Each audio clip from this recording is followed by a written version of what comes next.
হেরে যাবে ওদের হিংসার ষড়যন্ত্র, জিতে যাবে আমাদের ভালোবাসা। তাফসীর পেশ করবেন ডক্টর মিজানুর রহমান আজহারী।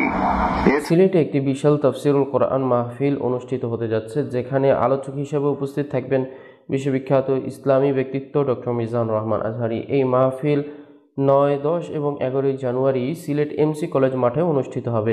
3 দিনব্যাপী এই আয়োজনের শেষ দিনে তাফসীর পেশ করবেন ডক্টর মিজানুর রহমান আজহারী। এই মাহফিলকে কেন্দ্র করে সিলেটের ধর্মপ্রাণ মানুষের মাঝে উৎসাহের জোয়ার তৈরি হয়েছে। আয়োজক কমিটি জানিয়েছেন, এই মাহফিলে প্রায় 10 থেকে 20 লাখ মানুষের জনসমাগম হতে পারে। ইতিমধ্যেই মাঠ প্রস্তুতির কাজ প্রায় শেষ। মঞ্চ ও প্যান্ডেল নির্মাণের পাশাপাশি সিলেট জুড়ে পোস্টার, বিলবোর্ড এবং অনলাইনে ব্যাপক প্রচারণা চালানো হয়েছে। নিরাপত্তা ও জনসুব্যবস্থার জন্য আইন শৃঙ্খলা রক্ষাকারী বাহিনী এবং আয়োজক কমিটি একাধিক বৈঠক করেছেন। 2300 জনের বেশি স্বেচ্ছাসেবক মাঠে কাজ করবেন। বিদ্যুৎ বিভাগের সহযোগিতায় নিরবিচ্ছিন্ন বিদ্যুৎ সরবরাহ নিশ্চিত করা হচ্ছে। মাহফিলের আয়োজকরা এই আয়োজনকে স্মরণীয় করতে সর্বোচ্চ চেষ্টা করছেন।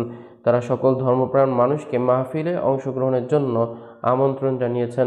প্রসঙ্গত 2024 সালের 5ই আগস্ট শেখ হাসিনার পদত্যাগের পর 2 অক্টোবর দেশে ফিরেন তিনি। 1 সপ্তাহ দেশে থেকে আবারও মালয়েশিয়া যান। এরপর 26শে ডিসেম্বর দেশে ফিরে মাহফিলে অংশ নেওয়ার ঘোষণা দেওয়ার পর শুক্রবার 27শে ডিসেম্বর কক্সবাজার পেকুয়ার 72 সাবেক গুলদি তাফসীরুল কোরআন মাহফিলে অংশগ্রহণের মাধ্যমে তাকে আবারও দেশের মাহফিলের মঞ্চে দেখা যায়।